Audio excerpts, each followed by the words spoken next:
Hallo, ich bin Emanuel Schad von SOD Sports. Heute Technik. Wir sind hier in Zschopau. Aus diesem Werk, das in den 20ern entstanden ist, wurde zeitweise das größte Motorradwerk der Welt. Hier wird nicht nur Enduro-Geschichte geschrieben, hier wird Motorradgeschichte geschrieben. Und wir stehen heute vor dem Enduro- und Technikmuseum Zschopau und wir schauen uns das mal an.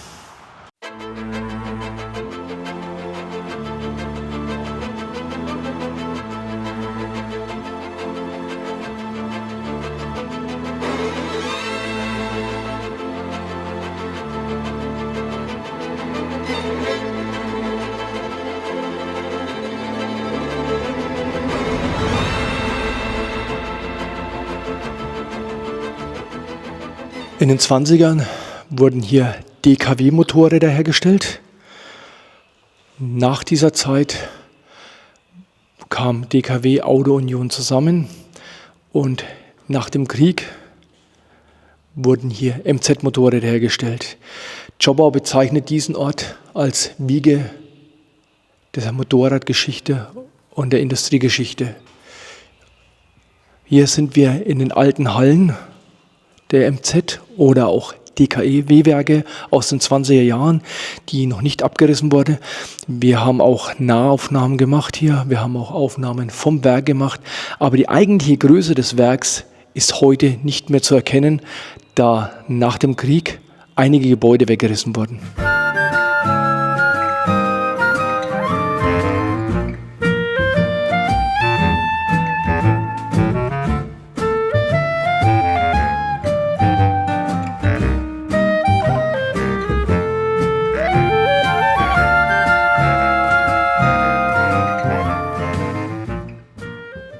Hier stehen wir vor dem Lageplan der MZ-Werke. Einige dieser Gebäude sind heute zu Parkplätzen umfunktioniert. Andere Gebäude wurden in der Zeit abgerissen. Herr Rasmussen war auf der Suche nach einem größeren Werk für seine metallverarbeitende Fabrik. Und hier wurden schon immer in diesen Räumlichkeiten Metalle hergestellt und im Nebengebäude waren tuchverarbeitende Gebäude. Und es war auch diese Industrie ganz viel Land vorhanden, das man bebauen konnte. Und so hat er seine Firma von Chemnitz hierher umgezogen. Und nach wurden sukzessive diese großen Produktionsstellen erstellt.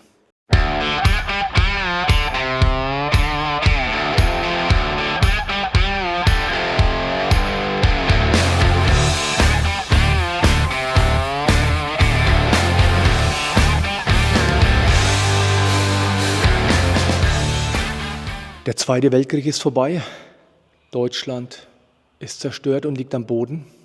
Die Konstruktion der DKW RT 125 war nach dem Krieg nicht mehr geschützt und wurde in verschiedenen Ländern nachgebaut.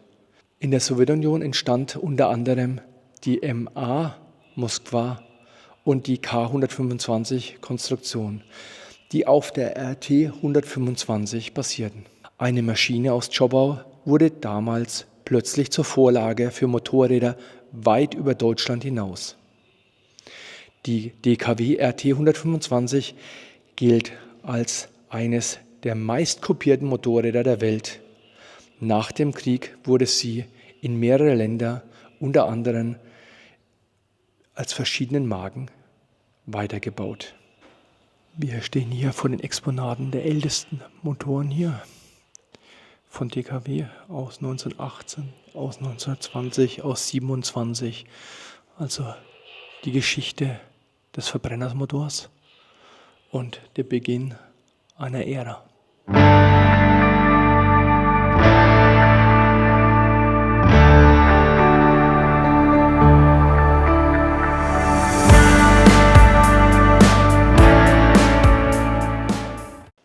Doch Zschopau sollte nicht nur durch die Straßenmotorräder berühmt werden. Ihr eigentlicher Erfolg lag in den Geländemotorrädern.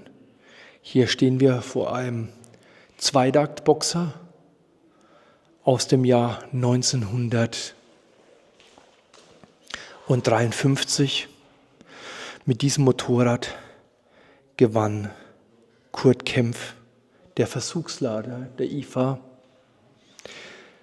aus Zschopau 1953 damit die erste FIM-Medaille für die DDR. Und diese FIM-Medaille, die ist auch hier zu sehen.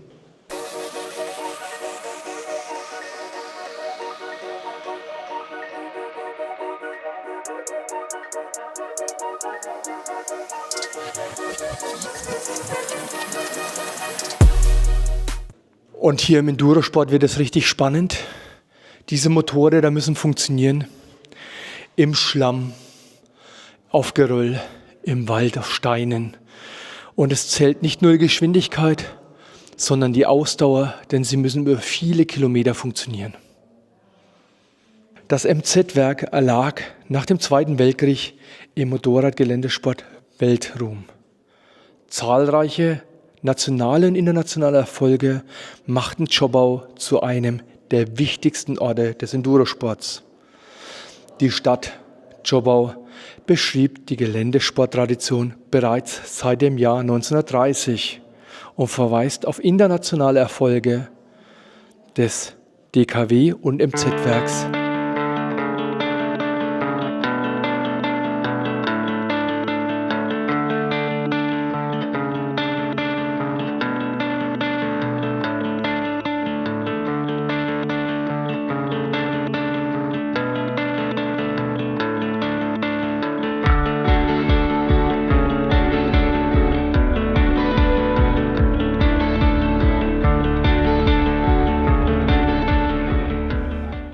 Wie immer im Motorsport beginnt alles mit seriennahen Maschinen, die dann sukzessive für ihre Aufgaben speziell vorbereitet werden.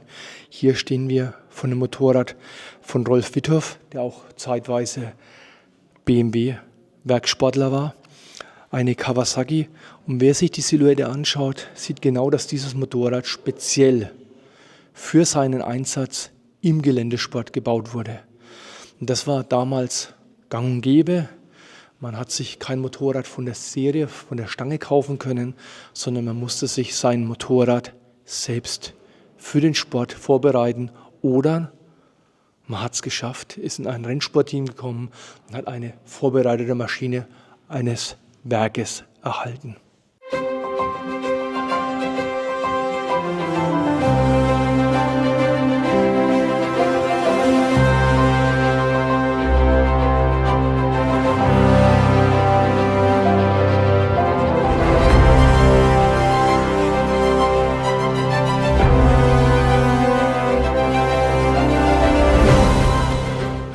Und genau diese Entwicklung des Geländesports kann man hier nachvollziehen. Das Deutsche Enduro-Museum zeigt eine Zeitreise von 1913 bis heute.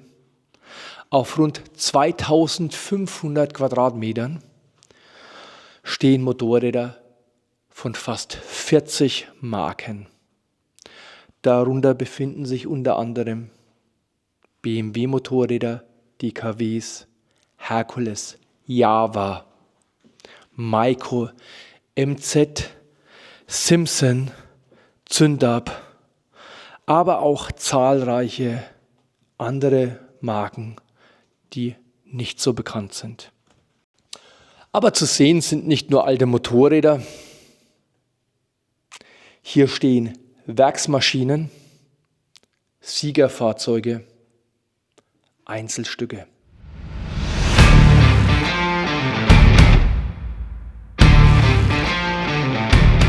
Und die Frage ist, warum sieht ein Enduro so aus? Warum ist der Auspuff nach oben verlegt? Warum die Federung so angebracht? Warum ist die Enduro so hoch?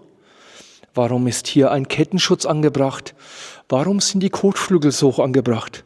Warum hat eine Enduro so grobe Reifen?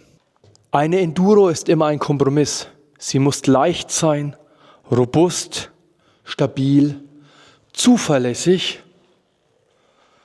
und geländefähig.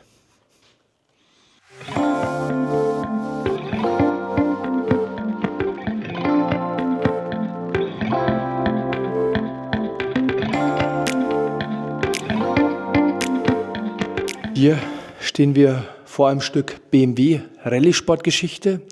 Und jetzt kommt auch die Frage an euch, wenn euch das hier interessiert, das Enduro-Museum, und ihr mehr sehen wollt. Schreibt das bitte in die Kommentare. Schreibt rein, was ihr sehen wollt und wie ihr es haben wollt. Wenn dieses Video genügend Aufrufe bekommt, ermöglicht es uns, auf gewisse Fahrzeuge speziell einzugehen oder gewisse Fahrzeugmarken besser zu bearbeiten. Hier ist das Motorrad von Eddie Howe in der unrestaurierten Version.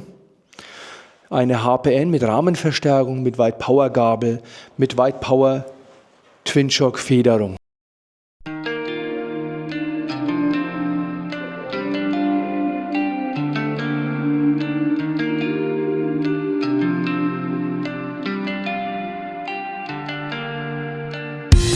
We're both at a loss. Eye to eye, baby, this is just another standoff. No, you don't even talk. Als Schweinfurter freut man sich natürlich besonders, wenn man Motorräder aus der eigenen Schmiede sieht. Hier die Sachs-Motorräder, die ja am Endurosport nicht unwesentlich beteiligt waren.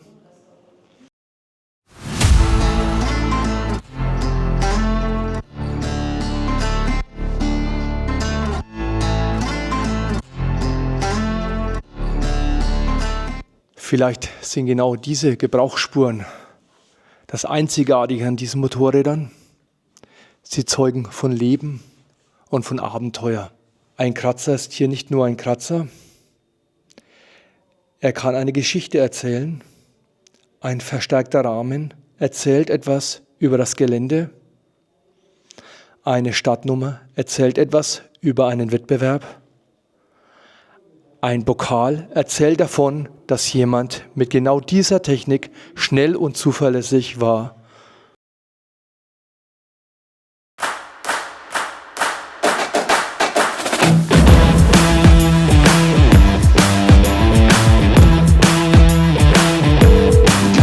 Wir kommen zu meinem persönlichen Fazit. Das Museum ist nicht nur eine Sammlung von alten Motorrädern.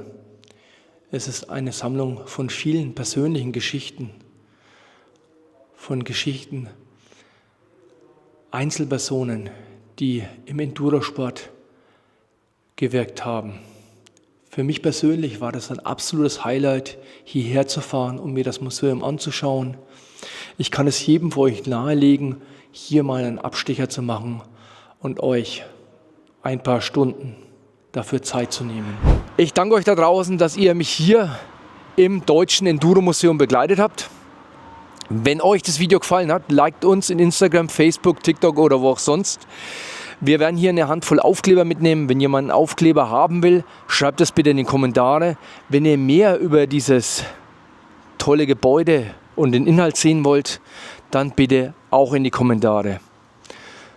Danke, bis bald, euer Manuel Schad von SWD Sports. Ciao!